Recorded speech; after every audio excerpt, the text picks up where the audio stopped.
Let your mind drift into stillness like a leaf resting on quiet water. The hum of the day softens, fading into the distance until all that remains is a hush, a tender silence that breathes around you. There is no rush here, only the gentle rhythm of your breathing, steady as the tide, patient as the turning of the stars. In this calm, we begin to travel, not through the dreamscapes of sleep, but through the slow corridors of time itself. The world before memory, the age before names. Listen closely and you may hear it. The faint whisper of the ancient world. It moves through broken temples and silent stones, through forgotten symbols carved by hands that once reached for something greater than themselves. Every ruin hums with a quiet pulse. Every echo carries the story of someone who once stood where the wind now passes.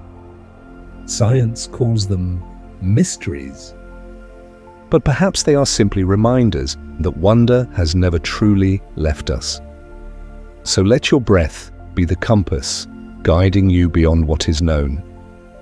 We will wander among lost cities, beneath the dust of vanished empires, through languages that no one can read and stories that refuse to fade. The earth still remembers them in the tremor of stone, in the hush of the sea, in the shimmer of stars that have watched for ages. And as you rest within this stillness, the journey begins. Far out across the Pacific, where the moon touches the tide, and a city of stone floats softly upon the water. Nan Madol, the city on the water. Somewhere far across the Pacific Ocean, where the horizon stretches endlessly and the sea moves with the patience of centuries, there rests a place that almost seems forgotten by time. It is not carved into a mountain, nor hidden in a desert, nor built upon solid land. It floats quietly beside the island of Pohnpei, in the heart of Micronesia, a city resting on water, as if the ocean itself had chosen to cradle it. They call it Nan Madol, a name that moves like the sound of distant waves. Soft, subtle, and old. As daylight fades and the air turns silver beneath the moon, the ruins glimmer faintly against the dark water. The tide drifts through narrow canals, weaving gently between 90 small islets, each one built by human hands or perhaps by something older than we can name. The city seems to breathe with the sea. When the water rises, it touches the walls. When it falls, the stones shimmer in the moonlight, wet and still. The walls themselves are made of black basalt, long, column-shaped stones that fit together with quiet precision. Some weigh 50 tons or more, and yet they rest one upon another like careful lines of poetry. No one can say how they were moved. There are no quarries nearby, no scars in the island's hills, no traces of the work that would have been required. The people who live near Nan Madol do not claim to know. They simply nod toward the sea and tell the same stories their ancestors whispered. They say that long ago 2 brothers came from far away. Their names were Olosipa and Olosopa.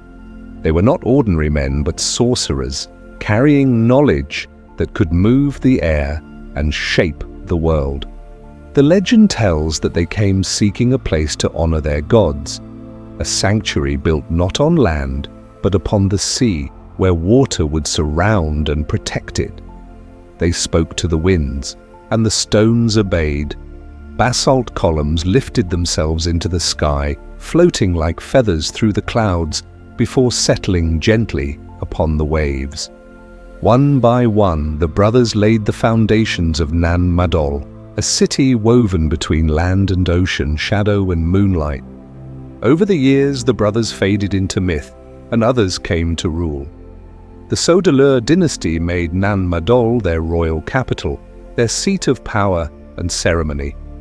But the old stories continued to linger, tales of unseen hands and whispers in the night. The people said the city was protected by spirits. After dusk, no one dared to wander among its silent corridors. Even today, the ruins feel alive. Fishermen say that when the moon is high, pale lights flicker between the stones, faint glows that slide along the walls and disappear into the water.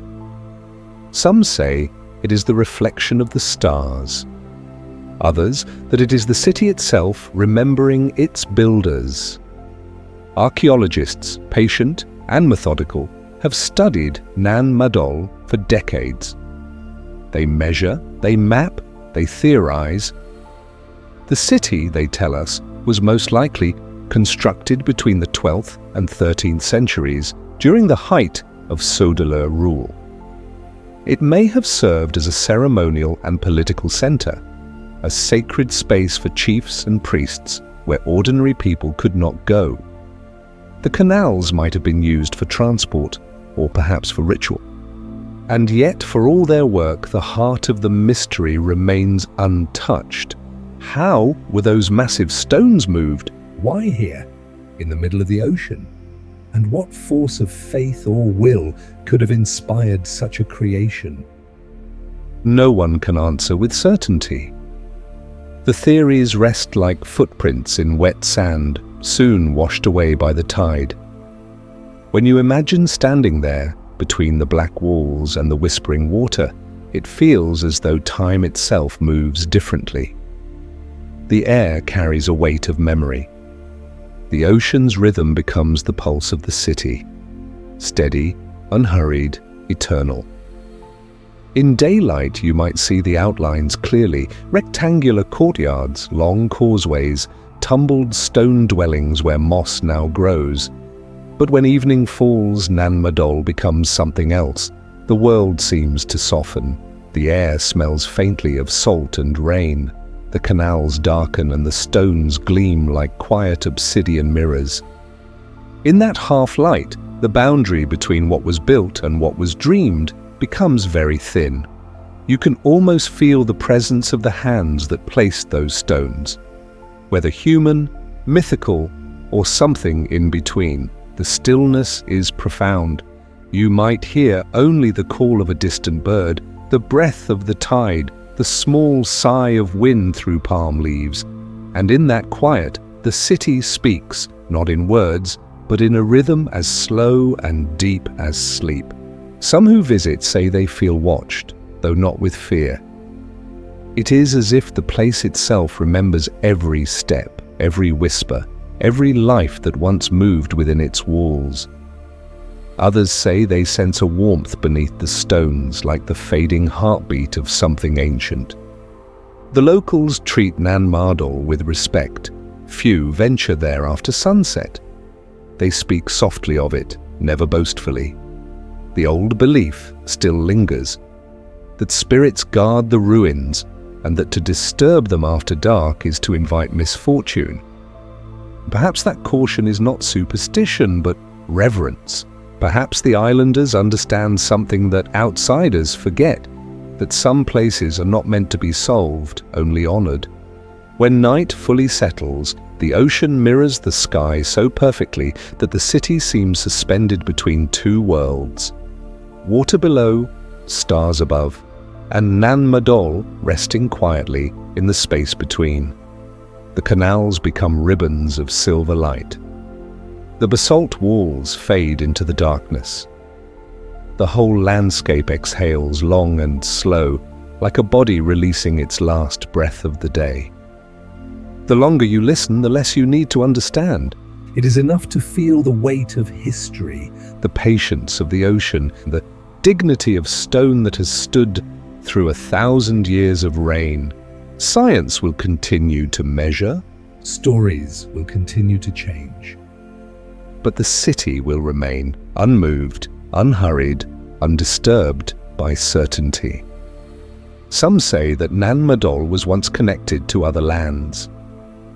that it is only a fragment of a greater empire now lost beneath the waves.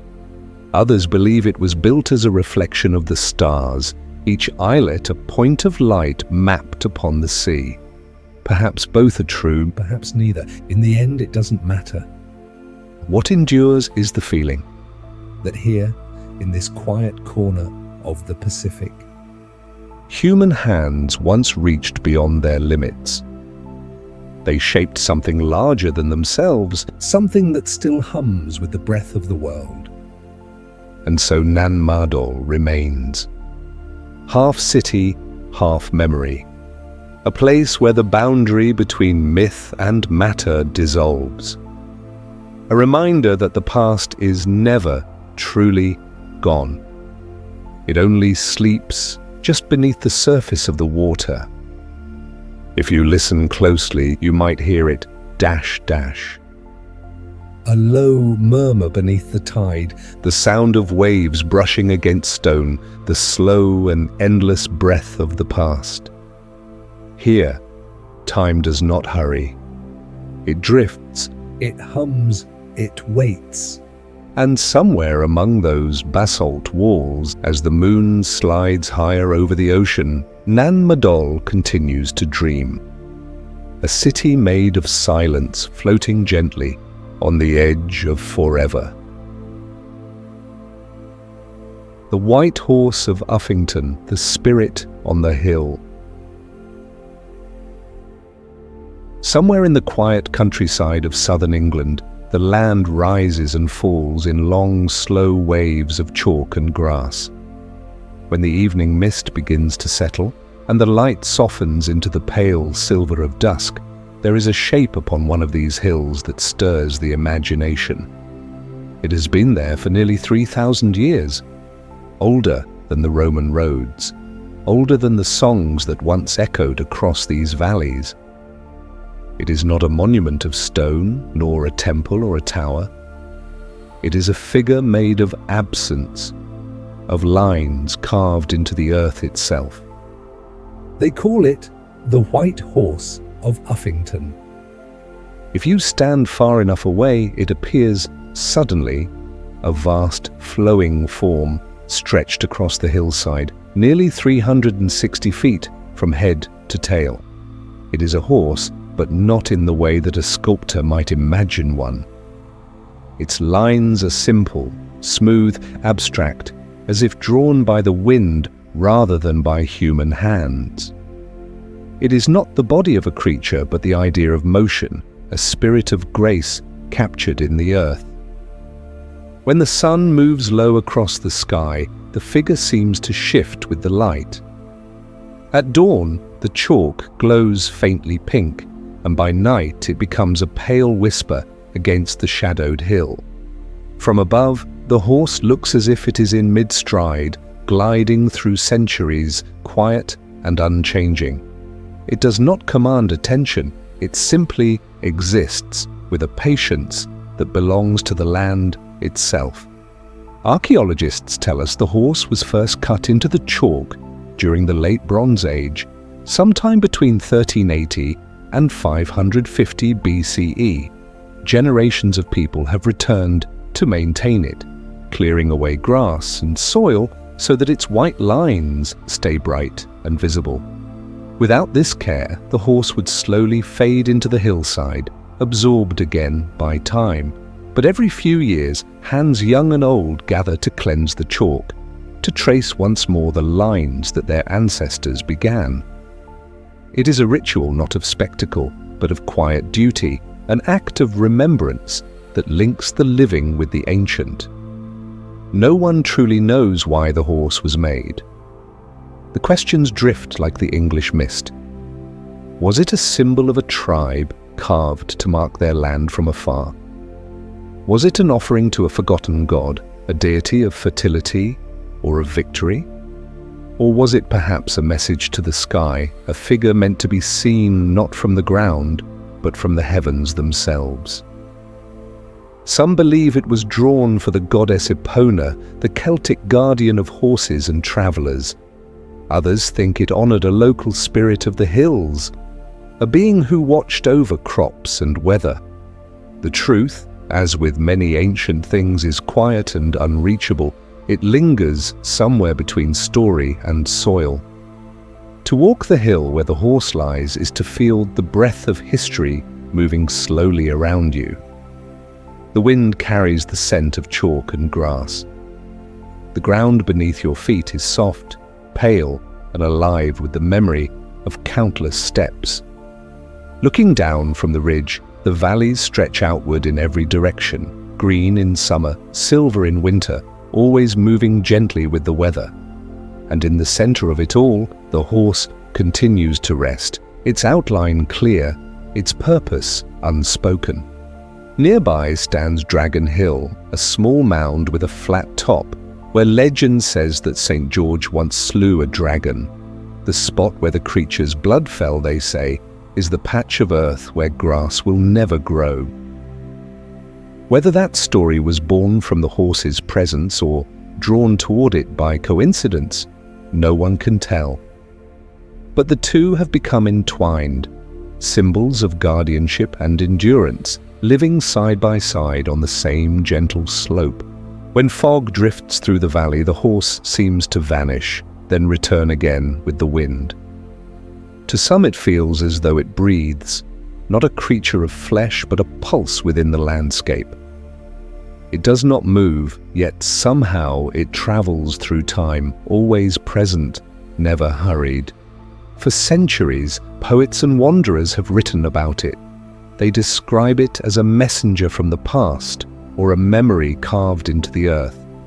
Others see it as a reflection of the human wish to leave a mark that cannot be erased, not in stone or metal, but in the living skin of the planet itself.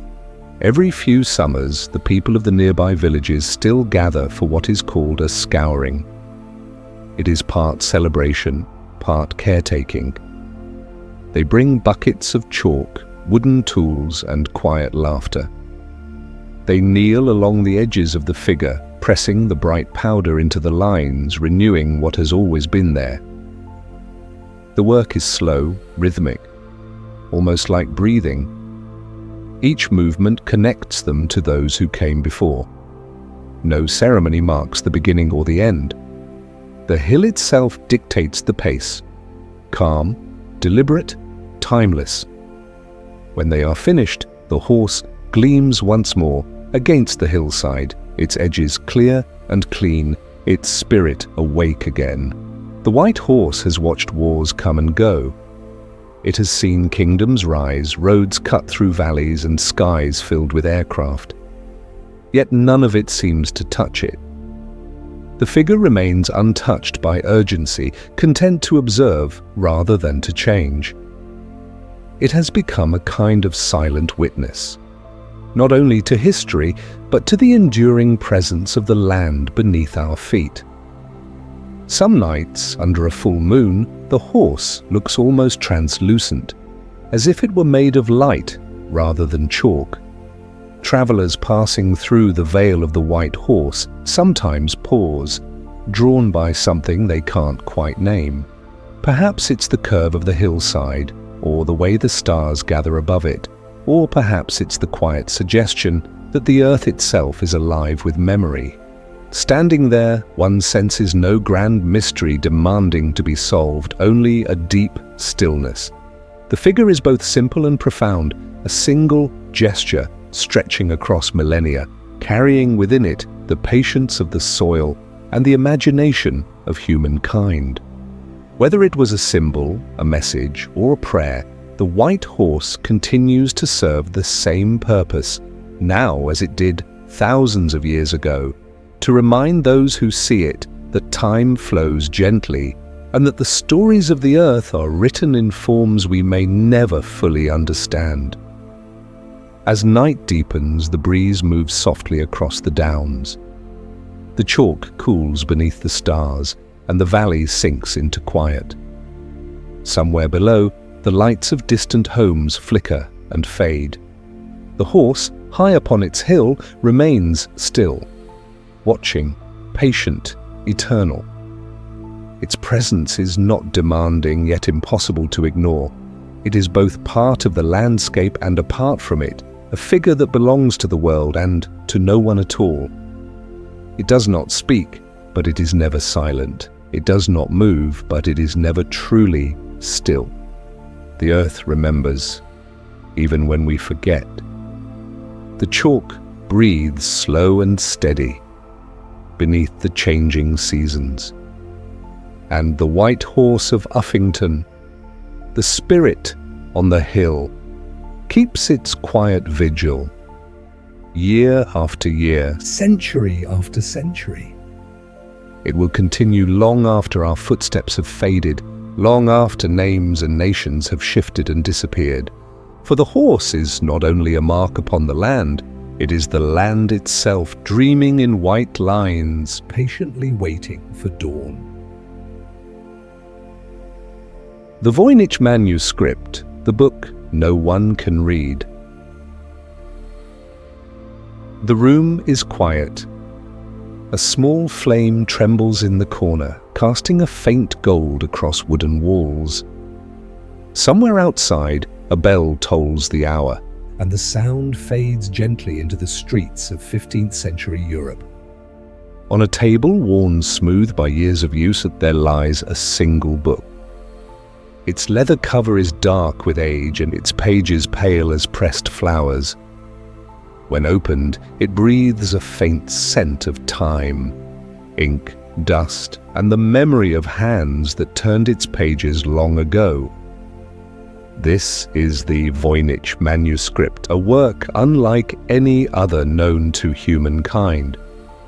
Its words flow across the parchment in graceful loops, neither Latin nor Greek, neither script of scholar nor language of prayer.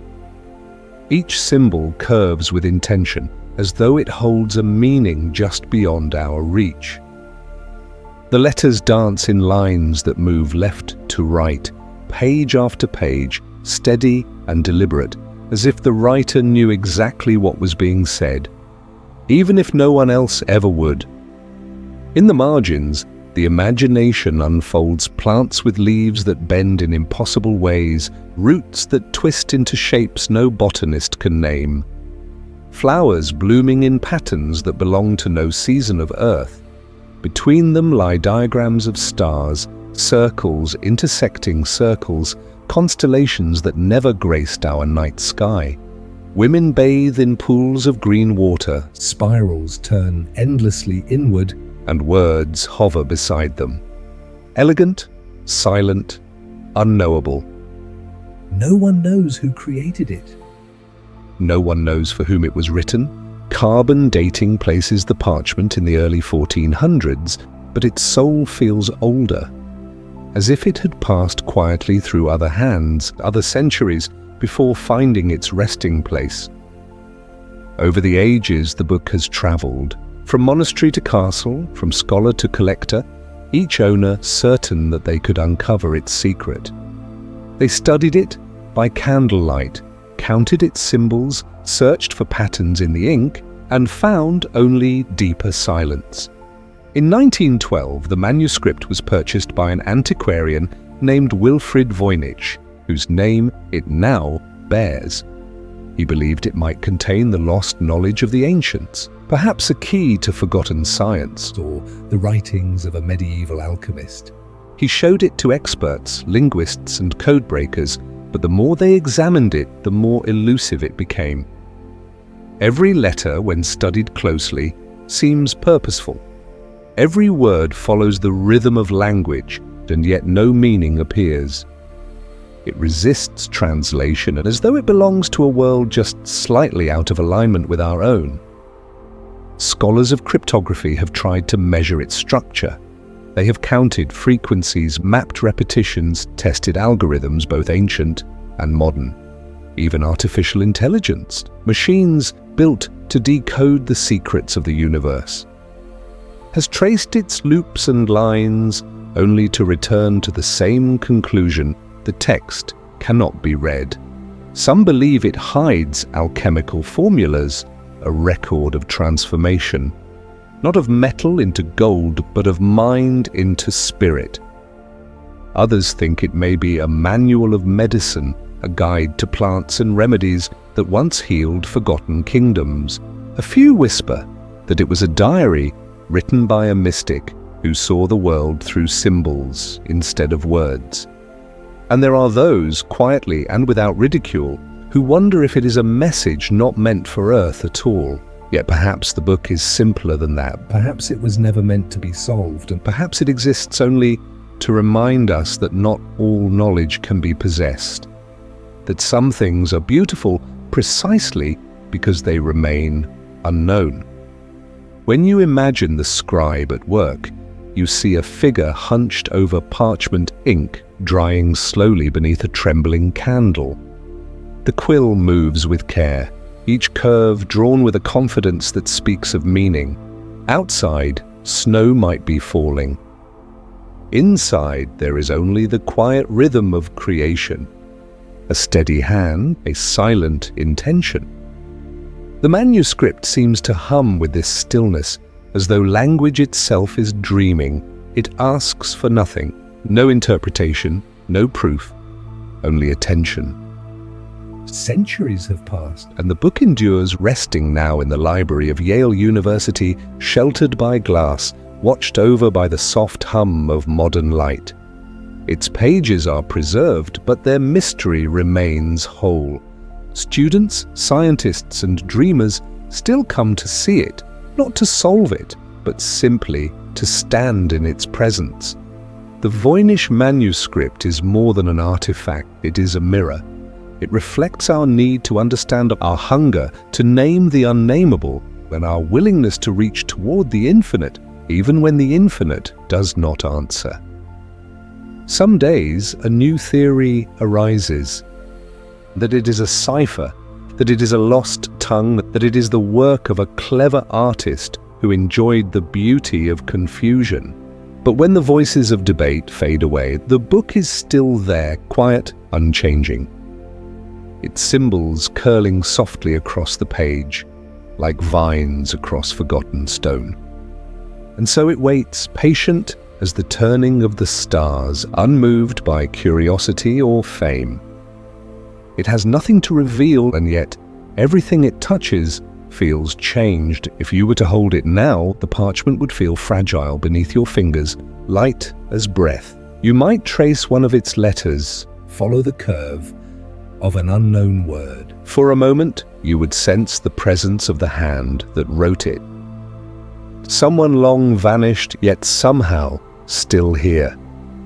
Their thoughts echoing faintly through ink and time.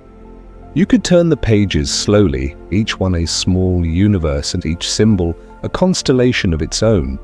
And as you move through them, You might feel the same quiet realization that has touched everyone before you, that the mystery is not there to be solved. it is there to remind us how vast and gentle the unknown can be. In a world that hurries toward answers, the Voynich Manuscript invites stillness. It does not shout, it whispers. It does not instruct, it dreams. Its beauty lies not in what it says, but in what it allows us to imagine. Perhaps one day its language will speak again. Or perhaps it already has, not in words, but in the calm it leaves behind. And so, in the quiet of this imagined room, you let the candle flicker and the shadows deepen. The book rests before you open to a page of strange stars and curling stems. The ink glows faintly against the pale parchment, as if illuminated from within. You breathe slowly, Softly, and for a moment you feel that ancient silence. a silence filled not with emptiness, but with possibility. The Voynich Manuscript remains unread, and perhaps that is the secret it has kept for 500 years, that not every mystery exists to be solved. Some are written only to teach us the quiet art of wonder. The Yonaguni Monument, Japan's sunken temple. Far in the southern waters of Japan, where the Pacific Ocean deepens into long blue silence, there lies something that does not quite belong to the sea. Beneath the calm surface near the island of Yonaguni, the water shifts with gentle, endless motion. The light above flickers faintly, scattering across the currents like breath over glass. And there, hidden for thousands of years, rests a formation that has puzzled divers, scientists, and dreamers alike. A vast structure of stone that seems to wait, undisturbed, at the ocean floor. It was discovered by chance. A diver, moving quietly through the current, noticed what first appeared to be a cluster of cliffs, but as he swam closer, the shapes began to sharpen. He saw straight lines, steps carved into the rock, terraces that rose in order and symmetry, corridors that led to nowhere, yet hinted at purpose. And at the heart of it all, a grand staircase, wide and deliberate, ascending as if to meet the surface. It became known as the Yonaguni Monument, though no one can say for certain whether it was ever meant to be a monument at all. The site stretches nearly 100 meters long, with layers of stone that resemble platforms, paths, and walls. Some parts stand tall and angular, others fold gently into the seabed. When the light hits just right, it feels as though a forgotten city sleeps beneath the waves, its buildings softened by time, its plazas open to the drifting current. Scientists first assumed it was a natural formation shaped by the slow patience of water and erosion. The island itself is formed of sandstone, a rock that can break into geometric blocks under the right pressure. Wind and tide, working together for millennia, could have carved the terraces and steps that now rest beneath the sea. Yet, even as the scientific explanation was spoken aloud, doubts remained. The edges of the structure were too precise, too intentional. Some stones bore marks that resembled the clean lines of tools, and scattered around the site, divers found what seemed to be pillars, archways, and massive blocks arranged in patterns too deliberate to be mere accident. Among the formations lies what some call the face, a massive, weathered carving that, under certain light, appears to resemble a human profile gazing upward through the blue. Whether it is coincidence or creation, no one can say. The sea has softened its features, yet there is a quiet watchfulness in the stone, as though it still remembers a world that once existed above the waterline. Some scholars have wondered whether Yonaguni was once part of a coastal city, swallowed by the ocean at the end of the last ice age. More than 10,000 years ago, sea levels were far lower. The land that is now seafloor may once have been a high plain where people lived, built, and worshipped. If that is true, the structure could be older than the pyramids, older even than Göbekli Tepe in Turkey, one of the earliest known human temples. Such an idea stretches beyond what history can easily hold, and yet when you drift over the stones it feels possible. There is a sense of intention in the shapes, of balance in the way the terraces unfold. Even the silence seems to hum with memory, as though the sea itself is protecting a story too ancient to tell. Divers who visit Yonaguni speak of a feeling that words cannot capture. The deeper they descend, the quieter the world becomes, until all that remains is the slow rhythm of their breath. The water grows darker, cooler, more still. And then out of the shadows the monument appears, solid, vast, unmoving. A city made of stone and silence. Those who have seen it say it feels less like a ruin and more like a dream, one that belongs as much to the ocean as it does to the earth. Every step, every corner seems to invite both curiosity and calm. It is not frightening, it is simply immense. The kind of place that makes time feel slower, deeper, almost circular. Some see in it the remnants of a forgotten civilization, perhaps the traces of a people lost to rising seas and changing skies. Others see nothing more than geology's quiet artistry, proof that nature too can build temples of its own. But in truth, the two ideas may not be so different. For whether shaped by human hands or the patient hand of the ocean, Yonaguni stands as a meeting place between intention and accident, between design and erosion, between what was built and what simply became. When sunlight filters down through the water, it paints the stone in shifting shades of gold and green. Fish glide through the corridors as if through ancient streets. The sand along the terraces drifts and settles like snow. Every sound is softened by the weight of the sea. Even your heartbeat seems to move slower here. If you hover above the staircase, you can imagine what it might have looked like long ago. Dry air, sunlight, footsteps on stone. Voices echoing faintly through corridors. A temple facing the morning sun, its walls warm to the touch. And then, over centuries, the sea rising, inch by inch, year by year, until the voices were gone and only the waves remained. The ocean is patient. It forgets nothing, but it tells its stories slowly.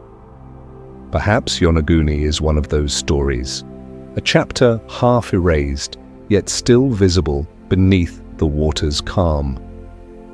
Skeptics remind us that coincidence is a powerful force, that patterns are easily imagined where we wish to see meaning. And yet, as you drift among those shapes, as your light brushes against straight lines carved from ancient rock, it becomes difficult not to wonder. Whether it was formed by hand or tide, the result is the same. A place where nature and mystery share the same language. At times, currents sweep gently through the openings, carrying small schools of fish that shimmer like fragments of light. They move in silence, weaving between the pillars as though they are the new inhabitants of this underwater world. In their passing, the monument feels alive again, breathing in rhythm with the tide, remembering itself. No signs are carved there, no writing left behind. There are no offerings, no tools, no bones to tell us who might have built it or why. Only stone, cold, silent, patient, layered in a geometry that defies easy explanation. As you imagine the scene, let it unfold slowly. The water cool against your skin, the weightless quiet pressing gently all around you. The distant glint of sunlight above. And below, the ancient shape of the Yonaguni monument, motionless, vast, waiting. There is no sound, no movement, only the steady pulse of the sea. In that stillness, the mind drifts between wonder and peace. You realize that understanding is not always necessary, that some places are meant to be felt, not solved. Yonaguni does not ask for belief, it only asks for silence. It exists beyond explanation, beyond certainty, in the gentle space where myth and memory meet. When you rise again toward the surface, the light grows brighter. The monument fades beneath you, its edges blurring into blue. But even after you return to air and daylight, part of you remains there, suspended in that quiet depth where the ocean holds a story it will never fully tell. Perhaps that is Yonaguni's true meaning, not a ruin, not a city, not a temple, but a reminder that the sea remembers everything, even the things we have forgotten.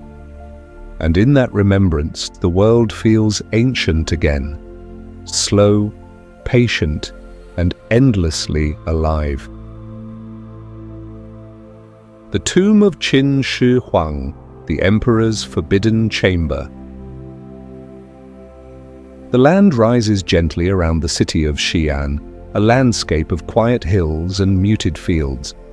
Beneath one of these mounds, where grass moves softly in the wind, rests a world that has not been seen by living eyes for more than 2,000 years. The surface seems ordinary, a hill shaped by soil and weather. But beneath it lies the hidden heart of an empire. Here sleeps Qin Shi Huang, the first emperor of China. His rule gathered the warring kingdoms under one banner.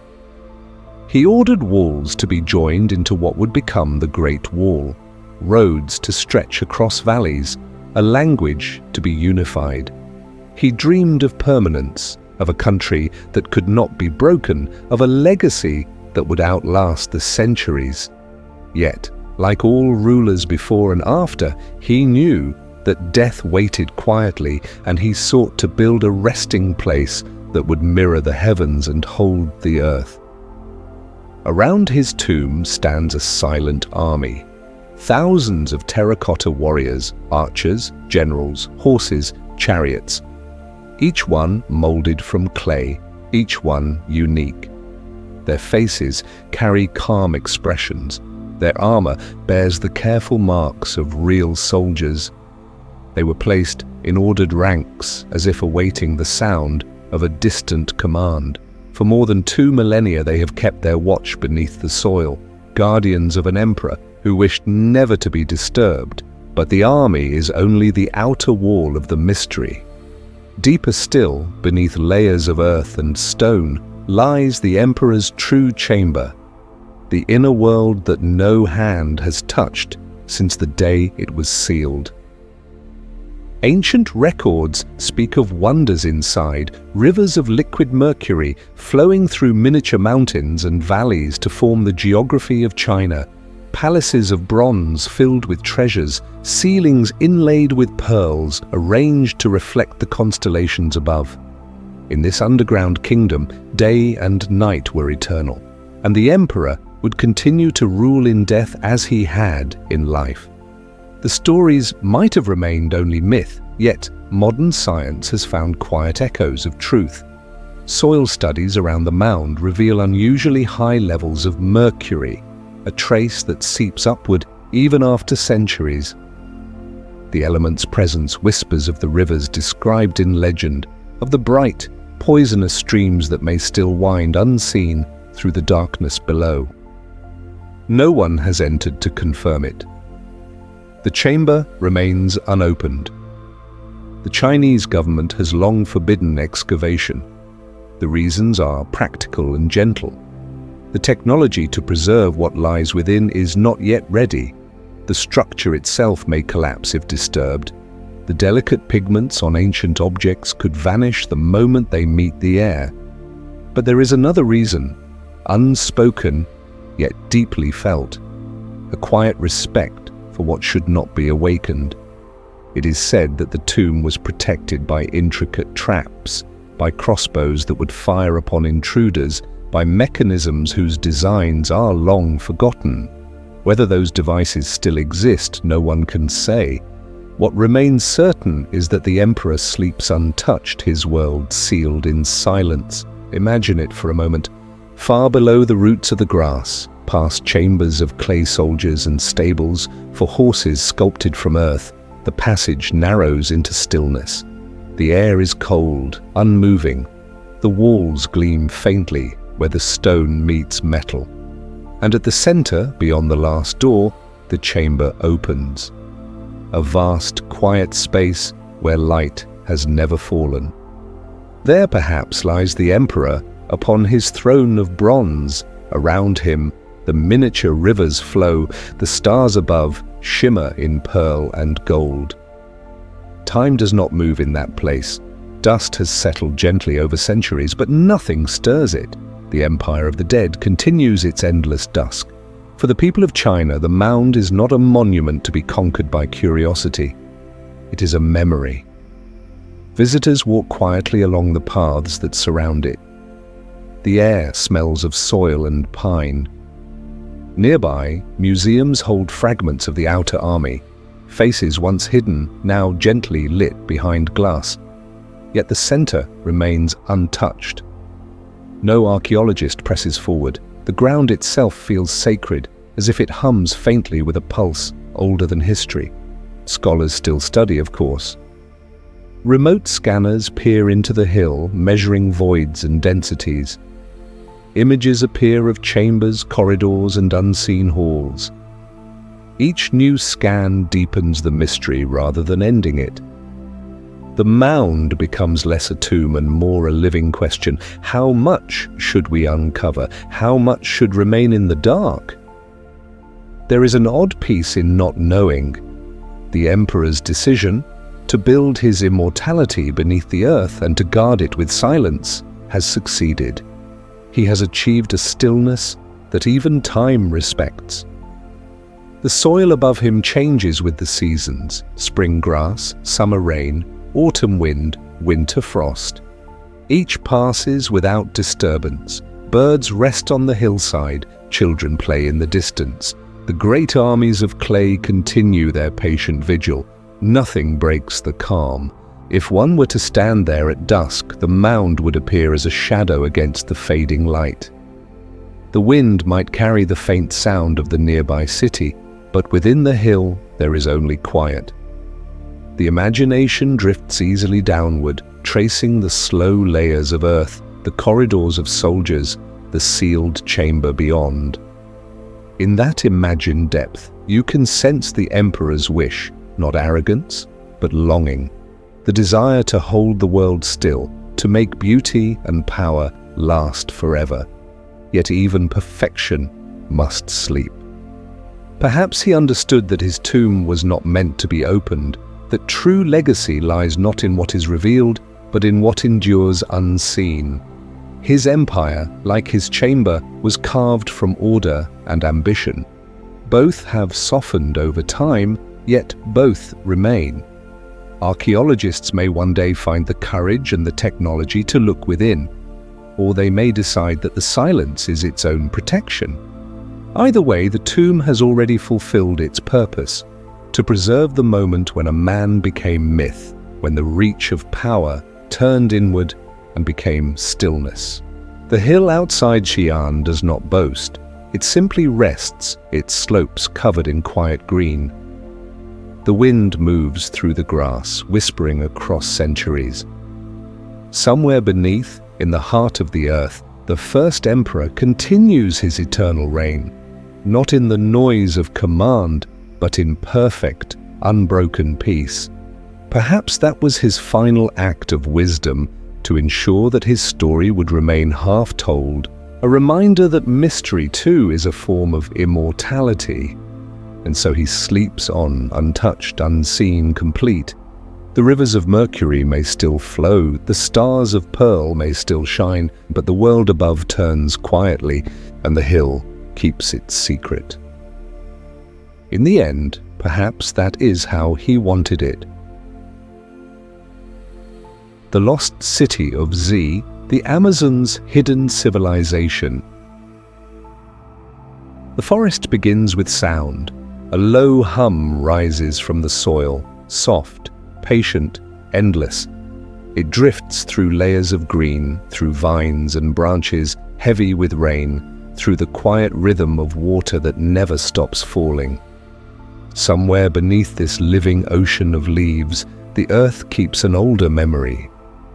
The air is warm, the mist thick enough to blur distance into dream. The jungle is not empty. It moves with life unseen. Every leaf seems to breathe. Every root curls slowly through the dark, searching for light that never reaches the ground. It is a world without silence, and yet its music is gentle, a heartbeat rather than a song. In the early years of the 20th century, a man stepped into this vastness. His name was Percy Fawcett, an explorer who believed that hidden within the green maze of the Amazon lay the remains of a forgotten city, a place of stone and order, built long before any recorded empire. He called it Z, the final letter of the alphabet, the mark of an ending that might also be a beginning. Fawcett was not a dreamer in the careless sense. He had mapped rivers, measured mountains, and survived lands that swallowed others whole, but there was something in the stories told by the people who lived along the rivers. Stories of paved roads swallowed by roots, of carved walls deep beneath the soil, that would not leave him. He began to imagine a city lost to time, hidden beneath centuries of growth, a civilization that once thrived where only vines now live. In 1925, he set out once more, leading a small expedition into the Brazilian interior. He wrote letters along the way, calm and deliberate, filled with quiet certainty. Then the letters stopped. The forest closed behind him, and he was never seen again. For decades afterward, others followed, drawn by the same whisper of mystery. Some sought the truth, others sought the legend of the man himself. Many vanished as he had, absorbed into the immensity of green. To the outside world, the lost city of Z became a myth, a symbol of human longing, a metaphor for the edge of the known world. Scientists dismissed it as fantasy. The jungle, they said, could never have supported a great civilization. The soil was too poor, the climate too harsh. The stories, they insisted, were only dreams. Yet the forest has a way of keeping its secrets until it is ready to share them. In the 21st century, new eyes looked upon the same landscape. Not explorers with compasses and machetes, but researchers with quiet machines that could see through the canopy itself. LIDAR, a soft pulse of laser light sent from the air, measured the land beneath the trees, revealing what human sight could not. And beneath the jungle, lines began to appear. Straight lines, geometric forms, the faint outline of roads, plazas, terraces, vast networks stretching across miles of forest. Shapes too deliberate, too symmetrical to be the work of chance. It was as if a shadow city had been waiting there all along, invisible yet present, its design preserved in the contours of the earth. The scientists looked upon the data and saw what Fawcett might have glimpsed only in imagination, proof that the forest had once held cities, organized, connected, thriving. The Amazon, it seemed, had not always been wild, it had been home. The discovery did not confirm every part of his story, nor erase the mystery of his disappearance, but it changed the silence that had followed him. It reminded the world that myths often grow from roots of truth, and that the line between history and legend is softer than we think. To walk in that forest now is to move through two worlds at once. The visible world, dense with moss and birdsong, and the hidden one, mapped in light, still resting beneath the soil. Every vine may conceal the corner of a terrace. Every mound may hide a wall. And the rivers, winding endlessly through the green, might once have been the streets of that lost civilization. The people who live there today still speak of the old cities, not with wonder, but with familiarity. They do not call them lost. They say the earth simply covered them when the time was right. To them, the forest is not a mystery to be solved, but a memory that breathes. It hides and protects. It transforms and restores. It forgets nothing. When rain falls in the Amazon, it does not fall quickly. It drifts downward through 100 layers of leaf and mist before touching the ground. Each drop carries a reflection of what it has seen: sky, branch, bird, air. And somewhere below, beneath roots and stone, those reflections settle on the ancient roads, washing them clean for a moment before being taken back by the soil. If you were to stand there beneath the canopy, you might hear what Fawcett once heard: the hum of insects, the soft crack of branches, the far call of unseen birds. You might feel the air close around you, thick, fragrant, endless, and realize that time here is not measured in years, but in growth. The forest expands, breathes, and folds its history into itself. Nothing is truly lost, it is simply resting. Perhaps that is what the explorer found, not a city of stone, but the truth that the earth itself remembers more than it reveals. Maybe he saw the faint geometry of terraces beneath his feet, or felt the pattern of walls beneath the vines. Maybe he understood that his search was never for gold or glory, but for connection, to step, even briefly, into the long memory of the land. The story of the lost city of Z endures because it speaks of that connection. It reminds us that discovery is not always conquest, that sometimes to find something is simply to listen, to walk slowly, to observe, to trust that what sleeps beneath the surface will one day rise again. As night gathers over the forest, the sounds soften. Mist curls around the trunks of ancient trees. Somewhere in the darkness, water moves with quiet purpose, tracing paths carved by hands long gone. The air grows cooler, fireflies drift like small stars through the leaves. The forest does not speak in words, yet it tells its story to anyone willing to be still. It whispers in the rustle of palm fronds, in the breath of animals unseen, in the endless rhythm of rain on leaf. It whispers of cities hidden and rediscovered, of explorers who come and go, of time that never truly ends. Perhaps Fawcett did not vanish, perhaps he simply became part of the forest's remembering, and so the Amazon continues, vast and awake.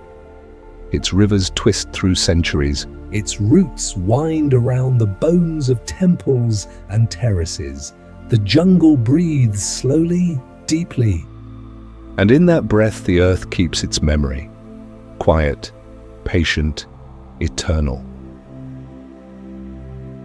The Curse of King Tut. Death beneath the sands. The desert stretches wide beneath the Egyptian sun. Its light is steady, not harsh, a soft gold that moves across the stones and settles into the folds of sand. In this stillness lies the Valley of the Kings, where the earth keeps its silence well. For more than 3,000 years, the hills have guarded the resting places of pharaohs, their chambers sealed, their stories held beneath layers of dust and time. It is the year 1922. The air is cool, the season mild. A small team of archaeologists has been searching for years, tracing faint clues and fragments of rumor. At the center of their effort stands Howard Carter, patient and determined. Each dig had brought disappointment, yet he continued, guided by something quieter than ambition. The steady pull of belief that one last tomb still waited to be found. And then, one morning, a small step cut into the limestone revealed itself. The sand was cleared inch by inch until the outline of a doorway appeared. It was sealed, unbroken. On its plaster surface were marks, symbols of royal protection, warnings to the living. Carter leaned close, lantern trembling in his hand, and called softly for his patron, Lord Carnarvon. When they opened a small hole and held a candle to it, light spilled into darkness. "What do you see?" asked Carnarvon. Carter's answer came slowly. "Wonderful things." Beyond the doorway lay treasures untouched by time, chariots, statues, golden shrines, a mask that seemed to hold the sun itself. And at the center, the resting form of the boy King Tutankhamun, silent for more than 30 centuries. The discovery filled the world with awe. Crowds gathered, newspapers printed his image, and the tomb's contents were spoken of with reverence and wonder. But soon whispers began to travel with the same speed as the headlines. One by one, those who had entered the tomb met quiet and unexpected ends. A mosquito bite that turned to fever. A heart that stopped without cause. A canary kept by Carter, bright and cheerful, was eaten by a cobra, the serpent once sacred to Egypt's pharaohs.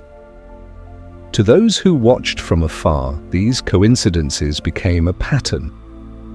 They called it the curse of the pharaohs. Some spoke of ancient magic still alive in the tomb's sealed air. Others said the dead were simply protecting their peace. Science, in its calm way, offered gentler explanations. Spores sealed within the chamber, dormant bacteria released after centuries, the strain of travel and excitement upon fragile health. Perhaps it was all coincidence, no more than the rhythm of chance that moves through every life. Yet even science paused in the presence of that silence. For standing before a tomb untouched for 3,000 years is to feel the weight of time press softly against the skin. It reminds you that the ancient world did not separate reverence from fear, nor curiosity from respect. Every carving, every seal, every offering was placed with the understanding that the boundary between life and death deserved quiet. When the tomb was finally cleared, it revealed not only the treasures of a king, but also the patience of a civilization. Each object, a cup, a staff, a simple chair, had been made to accompany the young pharaoh into eternity. Nothing was left to chance. Even in death, order was beauty. The so-called curse, whether real or imagined, became part of that order, a whisper reminding the living to tread softly. Perhaps it was not punishment, but a form of protection, a way for the ancient world to speak across centuries that what is sacred should be entered not with conquest, but with care. Today, the tomb of Tutankhamun remains one of the most complete ever found. Its artifacts rest in quiet museums watched over by gentle light. The golden mask, serene and expressionless, gazes out not in threat, but in calm. The boy who once ruled briefly, whose name might have vanished, has instead become eternal in another way, remembered by millions who have never set foot in Egypt, yet still feel the hush of his story. The sands outside the Valley of the Kings move slowly, shaped by wind and sun. The cliffs remain the same pale gold they were in Carter's time. Visitors walk the paths between tombs, their footsteps soft against the dust. Somewhere below, behind sealed stone, other chambers still sleep. The air is dry, patient, endless. Perhaps there is no curse. Perhaps there is only the quiet rule of balance, that every discovery carries with it a kind of responsibility, a reminder that knowledge is also reverence. The ancient builders understood this. They wrote their warnings not in anger, but in the language of protection. The story of King Tut's tomb is not one of fear, but of listening. Listening to what time wishes to keep, and to what it allows us to see. It tells us that the past does not vanish. It simply waits deep and undisturbed until we are ready to approach it with gentleness. So the legend remains not as a threat, but as a whisper carried on the desert wind. Walk softly where the dead still dream. The sunken city of Cuba, Atlantis of the Caribbean. The sea holds many stories, but it tells them slowly. Beneath its quiet surface, time moves differently. Patient, unhurried, wrapped in blue. Light fades as it sinks, turning gold to green, green to shadow. Somewhere below that calm surface, the world is not empty, but remembering. Off the western coast of Cuba, in waters that mirror the sky, a discovery was made in 2001. A team mapping the seabed with sonar caught strange reflections, shapes that did not belong to the shifting landscape of sand and coral. At first, they thought it was a trick of depth or light. But as the images became clearer, a pattern began to appear. Beneath 600 meters of water, the machines traced outlines that formed geometry. Straight lines, symmetry, angles meeting in precise coordination. The sea floor, which should have been uneven and organic, revealed grids, the unmistakable suggestion of roads, plazas, and pyramids. The images seemed to show a city resting quietly under the waves. Scientists studied the data with care. If these formations were made by human hands, they would be impossibly old, older than any civilization we know, perhaps 10,000 years before recorded history, older than the pyramids of Egypt, older even than the rise of written language. Such an idea would mean that long before our current understanding of humanity's story, a great city had already risen and fallen, claimed by the sea. Yet no one could say for certain. The site was too deep for ordinary divers, too costly for long expeditions, too entangled in questions of ownership and politics. Technology advanced, but interest faded, and so the discovery slipped quietly from news to rumor, from certainty to myth. The ocean, as it often does, kept its silence. If you imagine yourself there, drifting above that forgotten grid, the world above begins to disappear.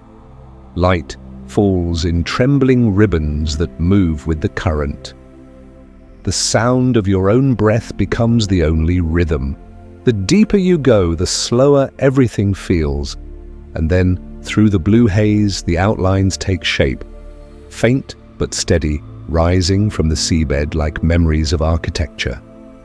Walls that look too even to be random. Forms that meet at right angles, as though drawn with intention. The suggestion of a staircase, perhaps, or a plaza. The shadows of something that was once full of light. It could all be coincidence, the ocean's own artistry, erosion, pressure, shifting plates of stone, aligning in ways that mimic the designs of cities long gone. But coincidence can sometimes look like meaning, and meaning can rest quietly inside the unknown. The mind traces what it sees and fills in what it cannot. Perhaps these shapes were made by nature, and yet, when you gaze upon them, the thought of lost hands at work lingers gently. The sea has always been a patient sculptor. It can create beauty as deliberate as any human touch. And if this city once existed, built, lived in, forgotten, then what remains now is not a tragedy, but a form of peace. The depths of the ocean are not empty graves. They are libraries without words, filled with stories kept perfectly still. Every current that moves across those stones carries a memory.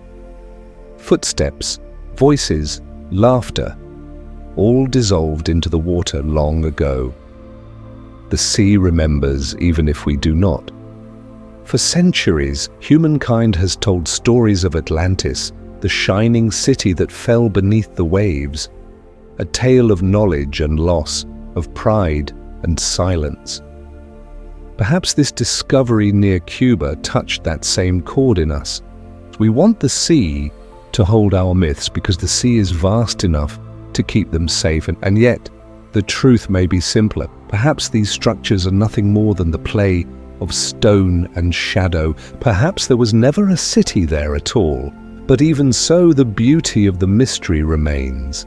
It reminds us how little we truly see, how much of our world lies just beyond our reach, waiting quietly in the dark. No one has returned to study the site in depth. There are plans, ideas, small bursts of curiosity that surface now and then, but nothing lasting. The depths are unforgiving and the sea indifferent. For now, whatever lies beneath continues its long, dreamlike rest, untouched, unmeasured, undisturbed. If you listen closely, you might imagine the sound of water passing over old stone. It is a slow, tender sound, not of ruin, but of continuation. The ocean does not mourn what it takes. It simply transforms it. Stone becomes reef. Walls become home to fish and coral. The memory of a city becomes part of the rhythm of the tide. Above, the waves move in quiet circles, tracing patterns that dissolve and begin again. The horizon glows faintly under the sun, unaware of the shapes sleeping far below. Sailors pass over them without knowing. Planes cross their shadow without pause. And down in the blue silence, the stones remain as they have for centuries, patient, hidden, and whole.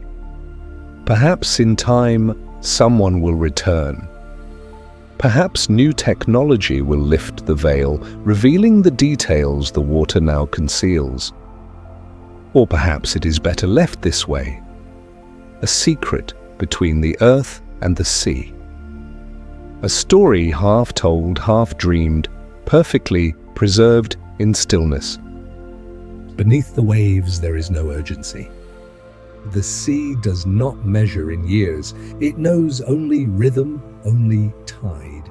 And so the shapes beneath Cuba rest in that rhythm, neither proven nor forgotten, balanced gently between fact and fable.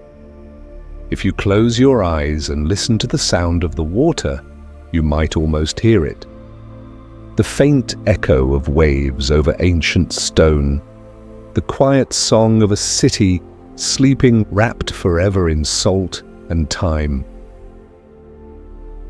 Rongorongo, the forgotten script of Easter Island.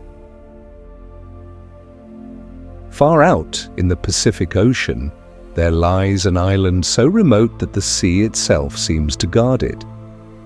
It is small, wind-worn and beautiful, a place called Rapa Nui, known to the world as Easter Island.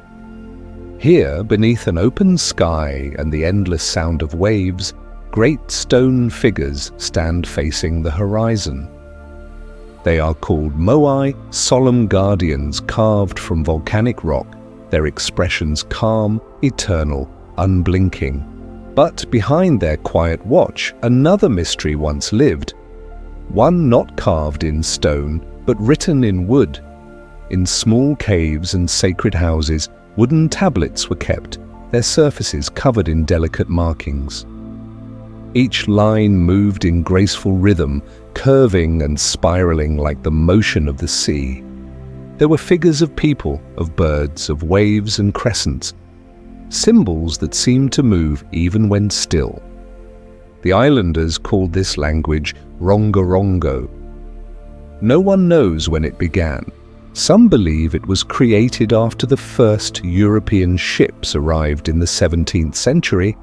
Others think it is far older, born entirely on this island, an independent invention of writing. One of the very few times in human history that symbols became words without influence from another culture. The tablets were read in a special way, the lines running in opposite directions on each row. A pattern called reverse boustrophodon, like the turning of a field as it is ploughed. Those who could read them were known to be priests, chiefs, or storytellers, keepers of memory. They spoke aloud the voices of their ancestors, and in the flow of those carved signs, the island's history, its prayers, and its songs were preserved. But time, as always, changes its rhythm. In the 19th century, colonial ships came to Rapa Nui. With them came conflict, disease, and the long shadow of missionaries who sought to replace the old ways with new faiths. Many of the island's people were taken or lost. Their homes and temples were broken or abandoned. The wooden tablets were burned or carried away as curiosities. And somewhere in that long silence, the last person who could read the signs passed into memory. When later generations looked upon the tablets, they saw only beauty they could no longer understand. Scholars studied them with patience, tracing every mark, comparing every curve. Some believed the script described lineage, others thought it recorded navigation, harvests, or the stars. But no key, no translation, no pattern of sound or meaning has yet been found. A few dozen fragments survive, dark wood, smooth and fragile. They rest now in museums, sealed behind glass, far from the ocean that once surrounded them. If you were to stand before one, you might notice how small the carvings are, how gentle the hand that made them must have been. Each glyph is less than a thumb's width, yet carries a quiet sense of rhythm, as if made to be sung. The people of Rapa Nui still speak of the tablets with respect. They do not call them lost, they say the knowledge sleeps. Perhaps one day it will awaken. Not through science, but through the memory carried in stories and songs. To imagine the old scribes at work is to feel time slow. The air around them would have smelled of sea salt and wood smoke. They carved by lamplight, the soft glow of fire reflecting on the grain of the wood. Outside, waves folded against the cliffs, steady and patient. Inside, the stylus moved in rhythm with breath. Each stroke was a heartbeat, a promise that the island's voice would endure.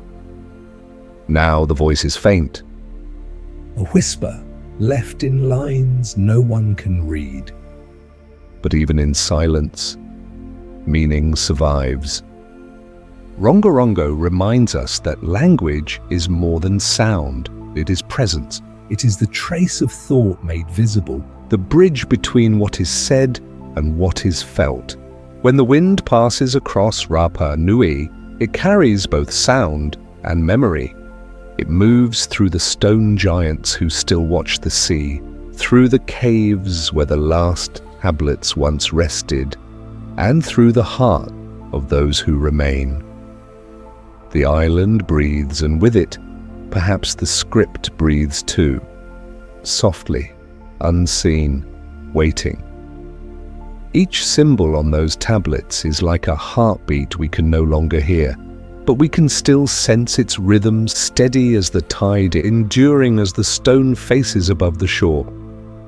The meaning may be lost, but the message that we once spoke to the world in symbols shaped by love and patience remains. And perhaps that is enough. The giant of Castelnau, the bones of a Titan. The year was 1890, and the hills of southern France lay calm beneath a pale sky. In the small commune of Castelnau, the earth was being turned for study. Quiet work, careful and slow. Among the stones and ancient soil, a scientist brushed away dust and found something that did not belong to ordinary men. The bones were large, too large, a fragment of thigh, a piece of humerus, a part of a skull. Each one heavy, each one shaped like our own, but greater in scale. Measured carefully, they seemed to belong to a being more than 10 feet tall. A human form, yet beyond the limits of human size. The discovery stirred curiosity but little certainty. Scholars examined the measurements, compared, debated. Some thought the bones might show gigantism, a rare disease that enlarges the body beyond natural proportion. Others whispered that perhaps the past had been broader than we imagine, that there were once people of great stature whose presence has since faded into myth. The remains were taken away for study, noted in reports, mentioned in quiet journals. And then, as easily as they had appeared, they were lost. No record tells where they were stored, or how they vanished. Only the words of those who saw them remain, scattered like dust in old archives. Now the story drifts between fact and legend, neither proven nor denied, a small mystery held in the folds of time. If you stand in the fields near Castelnau today, the soil looks ordinary. Grass sways with the wind, and the air carries the scent of rain and stone. No trace of bones, no mark of giants. Only quiet earth and the memory of questions left unanswered. Perhaps the bones were simply an error of measurement. Perhaps they belonged to an animal reshaped by time into human likeness. Or perhaps they remind us of how the unknown still breathes quietly beneath our certainty. Not every discovery needs to be solved. Some are meant to rest.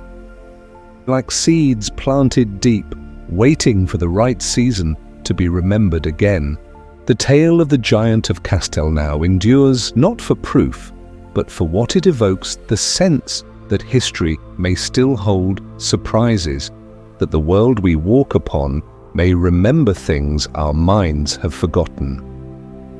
And so the story lingers.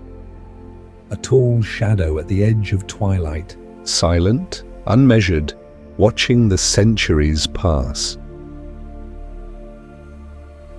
The Delhi iron pillar, metal that never rusts. In the quiet heart of Delhi, within the courtyard of an old mosque, a single column of iron rises toward the open sky. It is simple, unadorned, yet it has stood there for more than 16 centuries, smooth and whole, untouched by time. The air around it changes with the seasons. Dust in summer, mist in winter, rain that falls and fades. But the pillar remains the same. Its surface darkens gently with age, not with decay, but with calm endurance. No one is certain who first raised it. Inscriptions speak of kings long vanished, of devotion, of victories now folded into history. It was forged when the world was quieter, when metal was shaped by fire and hand, not by machine. Scientists have studied it with patience, seeking the secret of its unfading strength. Within the iron, they found traces of phosphorus, a small presence that formed a thin, protective film, a natural armor against the air. Over the centuries, that layer deepened, binding the metal to itself so that even in the open wind it would never rust. It is not magic. It is knowledge, a quiet understanding of matter, of how the Earth's elements can be guided, not conquered. When you stand near it, you can feel the stillness it carries. Birds circle above, the city hums beyond the walls, but the pillar does not move. It simply exists, a patient witness to centuries of change. Perhaps that is its truest meaning. Not defiance of time, but harmony with it. The iron pillar of Delhi does not resist the world. It lives within it, preserved not by force, but by balance. And so, under the same sun that once shone upon its forging, the pillar stands calm, enduring, a slender line of metal that remembers how to last. The Baghdad Battery, electricity of the ancients. In the gentle dust of Iraq, where rivers once shaped the world's first cities, archaeologists uncovered a small clay jar, simple in form yet holding something unexpected. Inside it lay a copper cylinder and an iron rod, carefully fitted together, sealed long ago. When a bit of vinegar or wine is poured within, a faint current appears, a quiet spark, a breath of electricity in an age before its name. No one knows what it was meant for. Perhaps it was used to gild metal, to draw a thin film of gold upon another surface. Perhaps it played a role in healing, a ritual where touch and current met. Or perhaps it was simply an accident, a moment when curiosity touched the unseen forces of the world. The jar is small enough to hold in 2 hands, its power delicate, almost shy. Yet it hums with a question that has never been answered. How much did the ancients truly understand? The Baghdad battery rests now in silence, its spark long gone, Its mystery alive, It reminds us that progress is not a straight line, but a circle dash dash, where ideas flicker, fade, and sometimes return. like the brief glow of light in clay. The Shugborough Code, the unbroken cipher.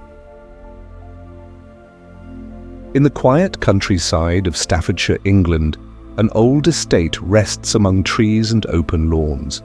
Its gardens are wide and still, shaped by centuries of careful tending. Here, upon a stone monument weathered by rain and moss, a mystery endures, one that time itself has not solved. The monument shows a scene carved in relief. Shepherds gathered around a cross, their faces turned toward a figure pointing upward. It is a copy of a painting once thought to hold secret meaning, and beneath it, on the carved stone, are 8 letters arranged in a single, unbroken line. DOUSVAVVM. The letters are plain, yet no one has ever agreed on what they mean. The carving was placed there in the 18th century, its origins traced to the family who once owned the estate. No note, no record, no explanation was ever found. Only this short inscription, so small, so deliberate, left behind like a whisper across centuries. Scholars, priests, poets, and cryptographers have all tried to read it. Each saw in those letters what they most desired to find. Some claimed it hides a clue to the Holy Grail, a code passed down through secret orders and guarded symbols. Others saw in it a simple jest, a playful challenge, a puzzle meant to entertain guests in a time when riddles were art. Even the great codebreakers of World War II, whose minds unraveled enemy ciphers across continents, studied the inscription. They left with no answer. The code remained silent, patient, and whole. Perhaps it is nothing more than an arrangement of letters, a pattern with no key. Or perhaps it is something simpler still, a moment of curiosity preserved in stone, a gesture toward the unknowable. When you stand before it, the letters seem to hold their breath.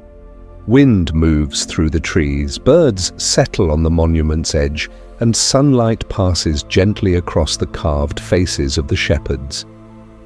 The stone has grown soft with age, yet the inscription remains clear, its meaning as elusive as ever.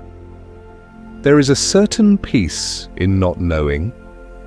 Mystery, when left untouched, becomes a mirror, reflecting not answers, but the quiet persistence of wonder. The Shugborough Code continues to resist translation, not in defiance but in stillness. It asks nothing, reveals nothing, and endures without explanation. And maybe that is what it was meant to do, to remind us that some creations are not puzzles to be solved, but meditations carved in stone, inviting us to pause, to look, and to accept that silence, too, can hold meaning. The Ica stones, impossible carvings. Across the soft deserts of Peru, where wind drifts like memory over sand, a strange collection of stones was found. Smooth and dark, they fit easily into the hand. Yet on their surfaces, images are carved in fine, deliberate lines. Some show humans beside dinosaurs, others depict surgery, celestial maps, and patterns that seem to belong to a world far older than our own. Each stone tells a story no one can fully trace. Thousands were gathered near the town of Ica, their origins uncertain, their meanings unclear. In time, some who sold them admitted to carving fakes, to creating wonders for curious travelers. Yet a few stones seemed older, their markings deeper, their polish worn by centuries. Perhaps they were made in imitation of something truly ancient, perhaps they were meant as messages or dreams made solid by human hands. The stones rest now in quiet collections, their surfaces smooth beneath glass, their stories still untold. Truth and myth often share the same shape, one fading gently into the other. The Ica stones remind us that the line between history and imagination is not always sharp, but soft as dust carried by the wind, and somewhere in that in-between space, our need to remember and our need to wonder become the same thing. The Screaming Mummy, the Cursed Prince.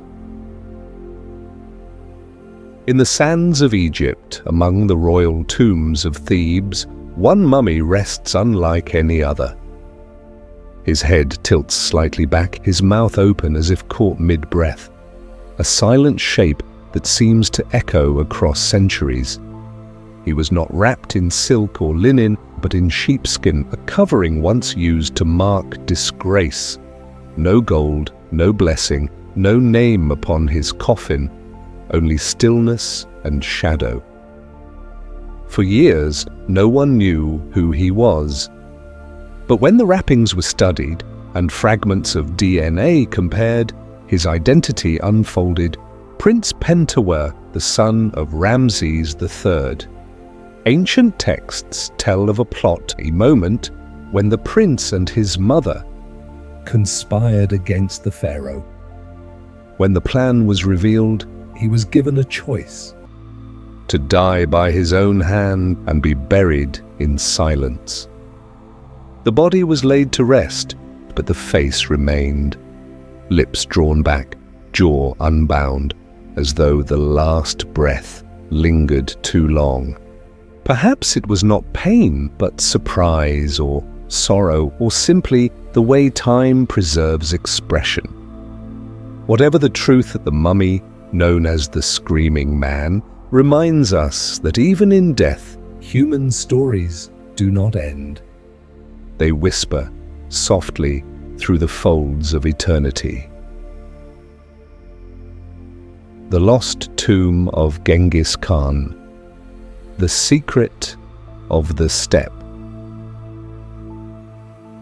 In the wide silence of the Mongolian steppe, where the land meets the endless sky, a secret has slept for 8 centuries. When Genghis Khan died in 1227, his warriors buried him in secrecy. No marker was raised, no word spoken. Those who carried the body were said to be killed, their silence sealing the resting place of the great Khan. The earth was leveled, the soil trampled by horses. Rivers were diverted, forests planted, until the steppe itself became his guardian. For generations, people have searched, through legends, through maps, through dreams. But no trace has ever been found. The wind moves across the plains, as it always has, and the secret remains beneath it, undisturbed. Among the Mongols there is a belief that his spirit should never be disturbed, that peace is his final conquest. And so, beneath the vast blue sky, the tomb of Genghis Khan remains unseen. A story written not in stone, but in silence. Some secrets, after all, belong to the earth. Silence beyond time. The night deepens and the world begins to quiet. From the ruins beneath the sea, To the tombs hidden beneath the sand, the earth holds its long and patient breath. The stories we've wandered through were never waiting to be solved, only to be remembered, to be touched by wonder, then left in peace. The stones return to stillness. The stars resume their slow turning. Even the air feels softer now, as if the whole of time has paused to listen. Let the mysteries rest, unchanged and unbroken, where they belong.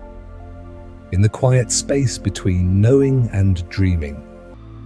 And you, traveler through ages unseen, let your mind drift gently beyond thought. Let history become horizon and memory become light.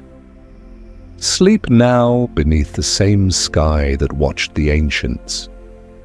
Dream not of answers, but of the silence that holds them. For in that silence the world continues, endless, patient, and beautifully unknown. Good night.